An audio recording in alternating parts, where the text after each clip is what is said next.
গাড়ীখন 80ৰ ওপৰত নাভাগে ন এইখন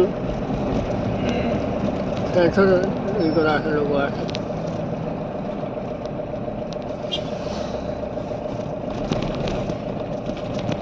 তথাপিও পিক আপ আছে এইখনত সেইখনো পলাই সেইখনো আছে পিক আপ এইখনো আছে এইখনেও মানে সেইখনে পিক আপটো সোনকালে নলয়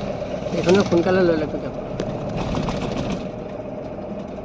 অকণমান লেট লাগে পিক আপ লওঁতে তাত